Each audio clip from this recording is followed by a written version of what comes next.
Lots of storylines heading into the season finale across NASCAR series. We're going to talk about all of those stories and more coming up.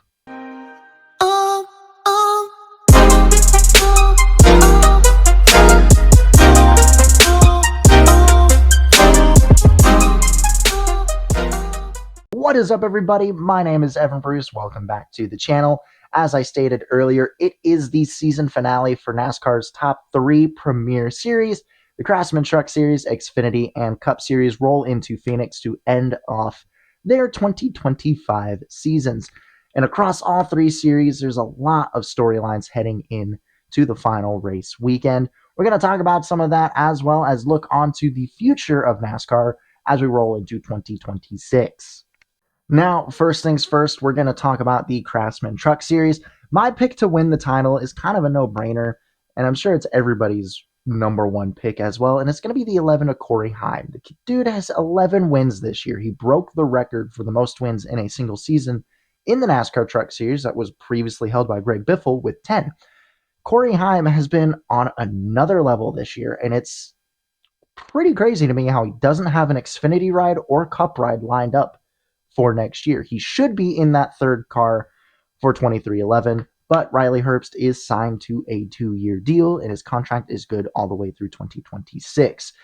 You look at the rest of the championship four, you've got Caden Honeycutt, Ty Majeski, and Tyler Ankrum. The only other driver in that championship four that has a win is Tyler Ankrum.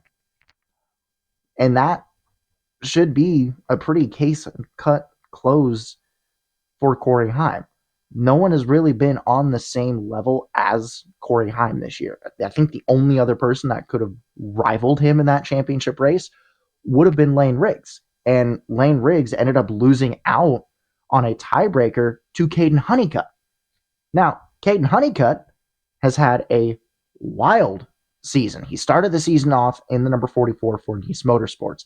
He ended up leaving Nice Motorsports and having his ride replaced with Andreas Perez. Then he gets tabbed to race the O2 for Young Motorsports. And then he takes on the rest of the season filling in for the injured Stuart Friesen in the 52 truck. Now, Friesen, he won a race earlier in the year and he was playoff eligible. But because he was injured, the truck was still eligible for the owner's points, but Friesen wouldn't be eligible for the playoffs. They tabbed in Caden Honeycutt, and so far he's done a phenomenal job in that 52 truck. And I think a lot of signs point to Stuart Friesen going to a 2-truck team next year and having Caden Honeycutt driving the 62 car full-time next year. Now, nothing has been confirmed for Caden Honeycutt. All we know is that he is signed with a Toyota team next year. We don't know if that is an extension for Stuart Friesen Racing or for Tricon Garage, as Tricon Garage looks to be kind of shuffling their driver lineup, as well as a driver might come out to join colleague in the Ram trucks, as Ram is making a return to the Truck Series next year in 2026. And we know that colleague is going to be the Ram team next year. So there's going to be a lot of moving pieces that have yet to be figured out. But as far as we know, Caden Honeycutt has a Toyota team lined up for next year. And he's in the championship four with a Toyota team filling in for Stuart Friesen. And he's done a good job so far. I just don't see him pulling off a Daniel Hemrick-esque season, going winless, having a couple second place finishes, top fives, and winning the title in the last race by winning the race.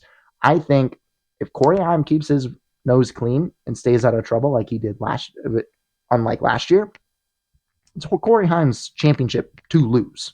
Moving on to the NASCAR Xfinity Series, and there's a lot of storylines heading into the final race for the NASCAR Xfinity Series. The big one, obviously, Xfinity having its last race as being the premier title sponsor for that series, as next year it'll be rebranded to the O'Reilly Auto Parts Series.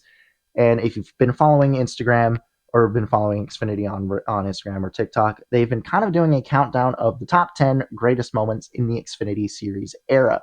They were the premier sponsor back in 2016 and have been the sponsor for a number of years.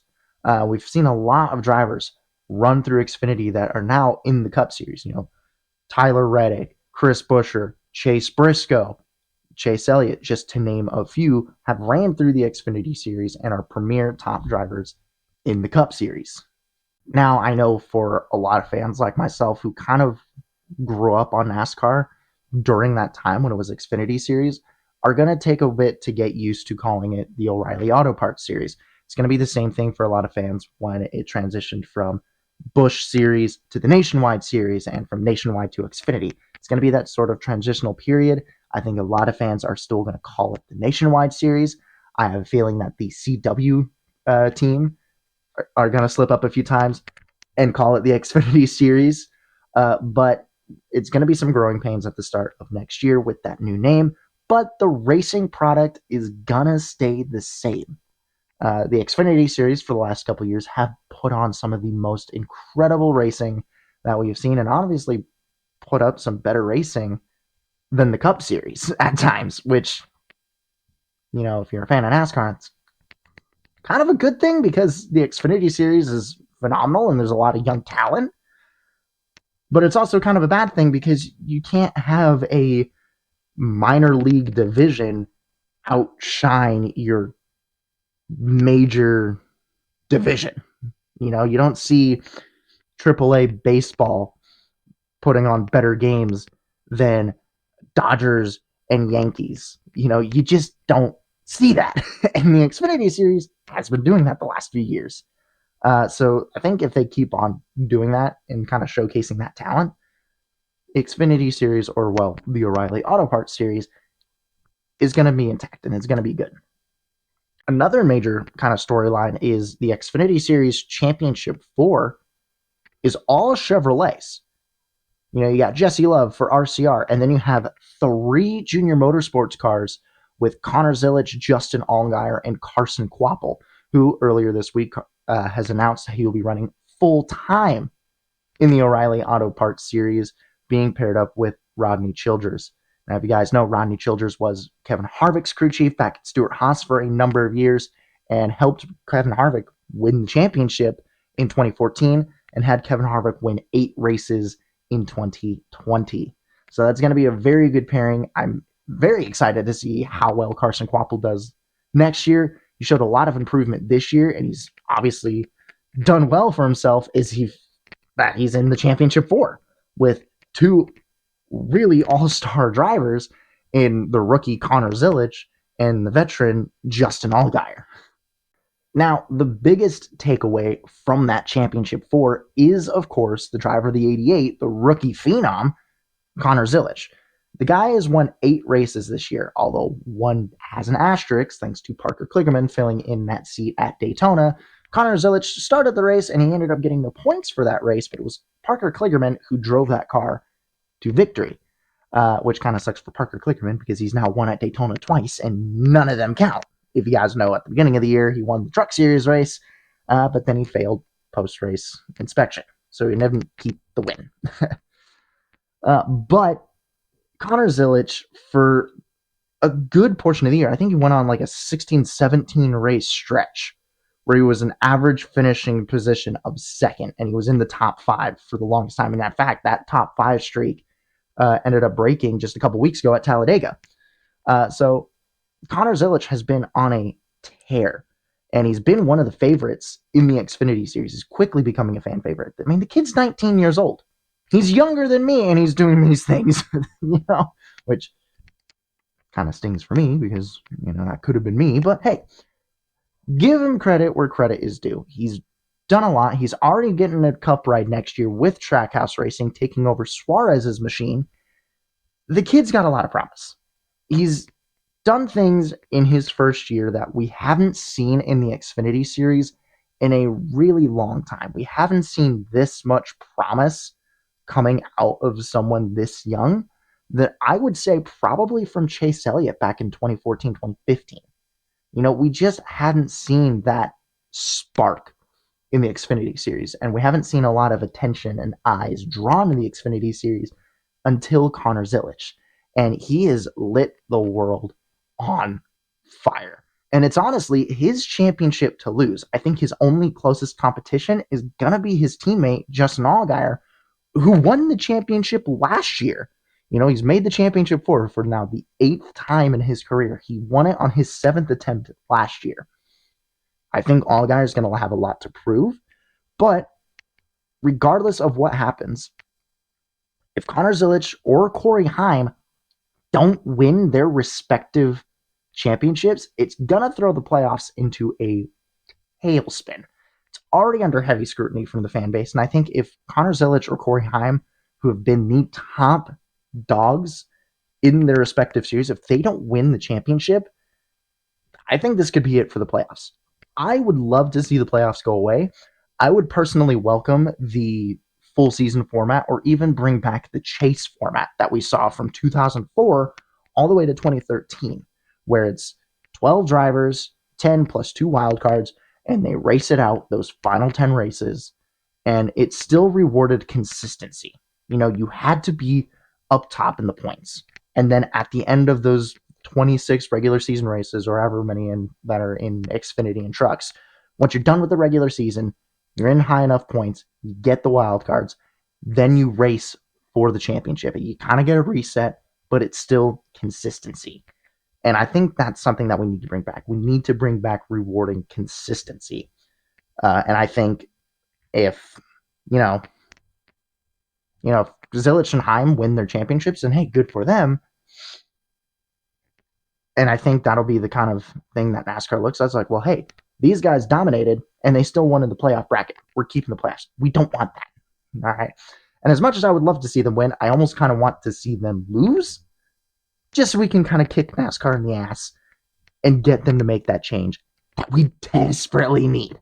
And then kind of another sort of major storyline heading into this final race for Xfinity at Phoenix is Sam Mayer, driver the number 41 for Haas Factory, will not be racing in the season finale.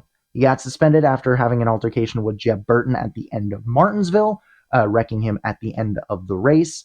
NASCAR didn't take appreciation of that and ended up suspending Sam Mayer for that race. So who has been tabbed to drive the number 41 machine? None other than Ryan Sieg. Yes, Ryan Sieg, driver and owner of his own team in the number 39, has been tabbed to fill in for Sam Mayer. Now, Kyle Sieg is moving over from the 28 over to the 39, and Nick Lights is actually taking over the 29. So there's going to be some shuffling around in the Xfinity garage as Ryan Sieg steps up to really an opportunity of a lifetime to be in a top-tier equipment. Yes, Ryan Sieg has had a lot of good runs, especially last year. He almost won Vegas last year, in the playoff race, being a spoiler to AJ Allmendinger. So he's got the skill, he's got the talent. The equipment that he's had has obviously made an improvement over the years. He's been in the Xfinity Series with his own team for a number of years.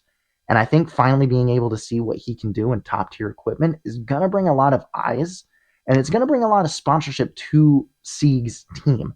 I think if he can do well at Phoenix and get a top 5, hell, if he can even win in the 41 car, that would be an incredible feat, an incredible achievement for Ryan Sieg. Yes, I know you want to see him win in his own equipment, but just seeing a guy that has been an underdog for his entire career get that opportunity, you have to kind of cheer for that. And so, it sucks that Sam Mayer, who's been in that 41 car all year, isn't going to be able to finish it out as Haas is switching from Ford to Chevy. But it's an incredible opportunity for Ryan Sieg, and I'm excited to see what he does on Saturday. All right, and then last but not least, it is time for the Cup Series. Now, there's been a lot of storylines throughout the Cup season. I mean, Shane Van Gisbergen winning 5 of the 6 road courses this year. The only one he didn't win was COTA, and that was won by Christopher Bell. So SVG being a standout road course ringer and just whooping the field on all the road course races. You have Denny Hamlin, who's gotten 6 wins this year, broke that 60 win milestone, and is definitely solidified himself as a future first ballot Hall of Famer. You have Chase Briscoe, who made his first season with Joe Gibbs and has already done way more than expected of him. William Byron going back-to-back Daytona 500 wins. Kyle Larson getting back into the championship four after missing it for the last couple of seasons. Penske having a really bad start to the year. And that kind of got solidified as the season went on, where we now, for the first time in the next gen era, we do not have a Ford or a Penske car in the championship four. And the championship four is Joe Gibbs versus Hendrick Motorsports. You know, you've got two cars from each stable going mano a mano. You know, so I think this is going to be a really interesting championship four. And that's just one of many storylines. You know, you've got the lawsuit happening kind of in the background between Front Row 2311 against NASCAR. NASCAR doing a countersuit. That getting thrown out the window, the charter agreement, and everything that was happening with that going on in the background. But overall, the season this year compared to 2024 has kind of been on a down year. You know, you had a lot of really highlight reel moments last year. You know, you had the closest finish in Cup Series history between Larson and Buescher. You had the 3 wide photo finish at Atlanta between Suarez, Busch, and Blaney. You know, you had a lot of highlight reel finishes last year. And then you look at this year. I mean, nothing really jumps out as memorable. You know, to start off the year, you had Ryan Preece doing a front flip, which is something we've never seen before, doing a front flip blowover at Daytona to start off the year. You know, we had the in-season championship, or the in-season tournament, which was an underdog story for Ty Dillon, and he got a lot of media coverage from that. You know, you had the massive pileup in Atlanta, that first race of the in-season tournament that wiped out everybody's favorites and completely threw out the bracket during that in-season tournament. But for the most part, there hasn't really been any major highlights in the year. You know, and the playoff system has gotten a lot of scrutiny over the years. You know, Christopher Bell, if you look at Winston points, Christopher Bell arguably wins the championship. And yet he's not in the contention to win the title. He's not in the championship four. Chase Elliott, who was second in the regular season behind his teammate William Byron, he's not competing for the championship four. You know, so there's a lot of drivers that, if you go off of a more of a consistency points championship rather than benefiting the wins, there's a lot of drivers that should be in contention for the title that aren't. But with that being said, the championship four in the Cup Series is kind of more for anyone. I think any of the four have the opportunity, and you can look back and say, oh yeah, he deserved it.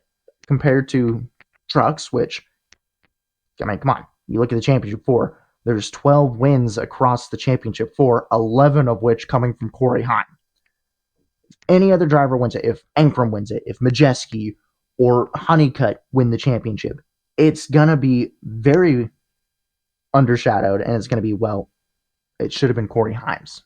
Corey Heim dominated the season, and he didn't win the championship.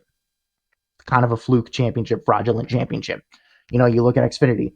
Anybody not named Connor Zilisch wins the championship in that championship four, that's going to get heavily scrutinized. But you look at the championship four for the Cup Series, you know, Chase Briscoe, Kyle Larson, William Byron, they all have 3 wins. That alone, there's 12 wins spread out across those 3. Not 12, 9 wins. 9 wins spread out across those 3. And then you look at Denny Hamlin. He's got 6 wins. You know, you can make the claim that this is Denny Hamlin's championship to lose. It's his year.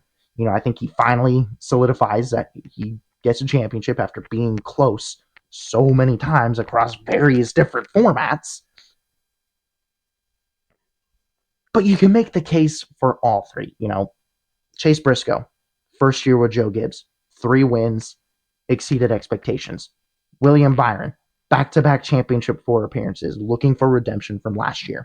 Kyle Larson, the 2021 champion, where he won 10 races and won in the playoff format, He's looking to add a second championship to his resume. Denny Hamlin, 60 plus wins in the Cup Series.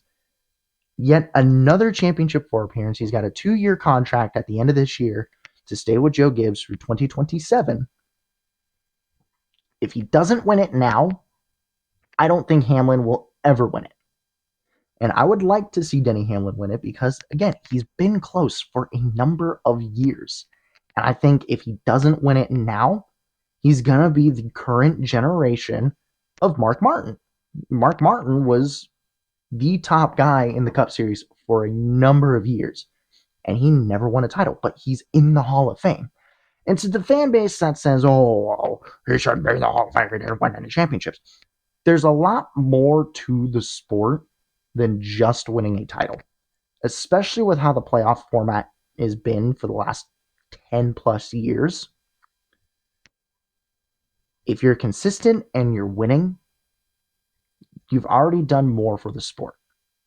You know, Mark Martin, he's in the Hall of Fame, 0 championships. There's a lot of guys that are in the Hall of Fame that don't have a championship, but it's what they've done to the sport and what they've made an impact on the sport. You know, and I think Denny Hamlin is one of those guys where, yeah, if he doesn't win a championship, he's a first ballot Hall of Famer, no questions asked. Carl Edwards just got put in the Hall of Fame, and he doesn't have any championships in the Cup Series. Yeah, he has Xfinity championships, but not a single Cup championship to his name. He should have won it in 2016 until a late race caution and Joey Logano happened, basically handing it on a silver platter to Jimmy Johnson. But it's about the impact that they have made to the sport. And Denny Hamlin has made a very big impact on the sport, and he's continuing to make an impact, especially with this lawsuit that's happening against NASCAR with his own Cup team. You know, so I'm not a Denny Hamlin fan by any stretch of the imagination. You can kind of see who I'm a fan of. You can kind of see that I'm a Hendrick fan. I'm a Chevy guy. Grew up watching Dale Jr. I'm a Chase Elliott fan. I would like to see William Byron win the championship. I don't like Kyle Larson, but that's for other reasons. But I would like to see Denny Hamlin win the championship because, again, he's been in the series for so long. He's been close multiple times. Should have won it in 2006. Should have won it in 2008. Should have won it in 2019. He's been close so many times. I think this is his chance to finally get it, and it's his to lose. All he has to do is just be clean, be smooth. You know, same could be said for any of the drivers. Just be clean and be smooth. But it's a lot harder said than done. And I think Denny Hamlin, he's that kind of guy that when the lights are on its brightest and the pressure is on, he's able to pull through. I think Chase Briscoe, right now, it's a high pressure situation. He hasn't been in a situation like that ever. Apart from maybe in the Cup Series. I mean, he's not been in that situation in the Cup Series. It's the highest level. I don't see Chase Briscoe prevailing and keeping a level head. I just don't see it happening. Kyle Larson, he's been in this scenario before. He's been on top. I think he's going to be a close rival to Hamlin, especially at Phoenix. He runs well at Phoenix. And I think William Byron is going to be another thorn in Hamlin's side, as, again, Byron's been in this situation before. He was in it last year, you know, and I think, again, with Briscoe, I don't think Byron is going to perform well under the pressure. I just don't see it happening. But I think, in all honesty, it's Hamlin's to lose. And if he does lose it, then I just don't see him putting together another season like he did this year and coming out on top. I just don't see it happening. But whatever happens, I think a lot of fans can agree that they want this playoff format to go away. I myself am included in that. I think it's ran its course. You know, we've had a couple of legitimate champions over the years. You know, Martin Truex, 2017, he won 8 races that year, won the championship. Kyle Larson, 2021, 10 wins, he wins the championship. But we've also had times where the most dominant guy throughout the season doesn't win it. 2020, Kevin Harvick, 8 wins on the year. Who was the champion? Chase Elliott, Kevin Harvick didn't even crack the final four. Got eliminated in the round of 8. Joey Logano, last year, average finish of 17th, 3 wins, one of which was a lucky fuel mileage win where there was multiple overtimes and half the field crashed. Only got into the round of 8 and won Vegas because one of the drivers that made it in on points ended up failing post-race inspection and gotten booted to the back of the field, which gave Logano the points to get back in. If it wasn't for that, Logano wouldn't have won the championship last year. Ryan Blaney, 2023. Yeah, he was consistent, but he wasn't that, oh my God, he deserved the title. Wasn't the case. Logano 2022. Again, same thing. Wasn't that standout. Shouldn't have. I don't think he deserved the title in 2022. There's been a lot of championships decided with this playoff format that aren't deserved. Earlier this year, I spoke with Hemrick. Again, he was a consistent guy, but he wasn't one that everyone was like, oh yeah, he deserved the title. It should have been Cindric or anybody else. In the Xfinity Series, I think the only one that really you can make the claim that was deserved, William Byron, 2018, Ty Gibbs in 2019. You could have made the claim that Noah Gragson deserved it more, and I think Gragson should have been the one that won the championship if it was a full season format or a chase style format.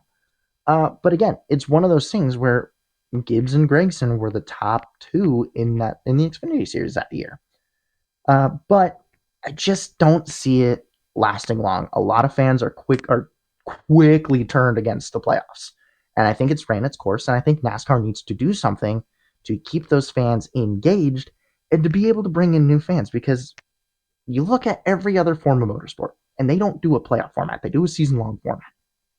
And yeah, it might get boring. Like in Formula One, you'll have someone win the championship with like 3 races left in the season. IndyCar, Palou won the championship this year with like 3 or 4 races left in the season. But it's still, yeah, you might get that case of someone's clinched the title a couple races before the season finale. Who cares? You are there to see a product on track. You could see a guy win the championship and go balls to the wall, do something crazy, and it working or it not working. But then you'll get that highlight reel. It's like, oh my God, he did something like that? What? And I think that's what NASCAR needs, is it needs that sort of engagement. Yes, fans might hate it, but you're more likely to get a deserving champion than with this gimmick of a playoff system. And I think NASCAR needs to get rid of the gimmicks, because the gimmicks that NASCAR has brought in the last couple of years hasn't stuck and resonated with NASCAR fans. It just hasn't clicked for them. And I don't think it'll ever click with NASCAR fans, because they don't want to see a gimmick. They want to see a product and good racing. They're tired of the gimmicks. But all of that will kind of be secondary, as the primary focus is getting through the end of this season and looking forward to 2026. There's a lot of new changes coming to 2026. There's going to be a couple of new racetracks on the schedule. They're moving, instead of racing in the streets of Chicago, they are racing in San Diego on the Coronado Naval Base. That'll be pretty exciting. I will be there for that, and I am going to be very excited to bring a lot of content towards you guys during that race weekend in July. As well as there's just going to be a lot of new things. All-Star Race is going to be at Dover this year, so it's going to be a daytime race. North Wilkesboro is getting a points-paying race. Chevrolet could be announcing a new body for the Cup and Xfinity Series. Ram is returning to NASCAR in the Truck Series. Colleague Racing is shutting down their Xfinity Series program to focus more on the truck program next year, as they are transitioning to Ram. Connor Zilich is going to be full-time in Cup Series competition next year. Daniel Suarez moves over to Spire Motorsports. There's going to be a lot of things to look forward to for 2026. And, the Cup Series, any of those four guys can win the championship, and I can throw my hands up and say, you know what? It is what it is. We'll move on. There's no real confirmation on if NASCAR is changing the playoff format, if they're going to do away with the playoff format or transition to a full season points format or bringing back the chase format. But whatever happens, I just hope it's not the playoff format because it has run its course. And I think a lot of fans want some change.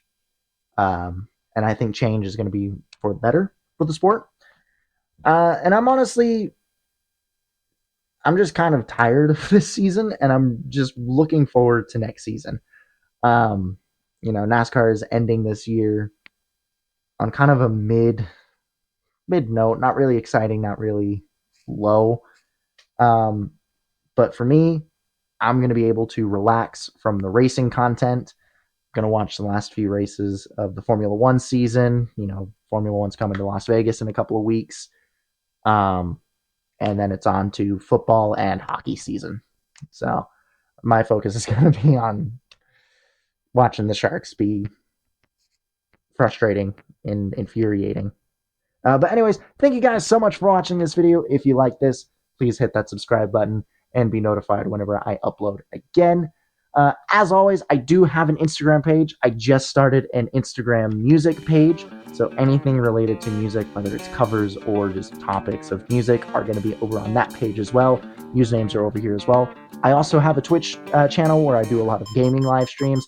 And then some highlights may get posted on the Instagram page over here. You'll find that over on this side of the screen. And as always, I will see you guys in the very next episode. Peace.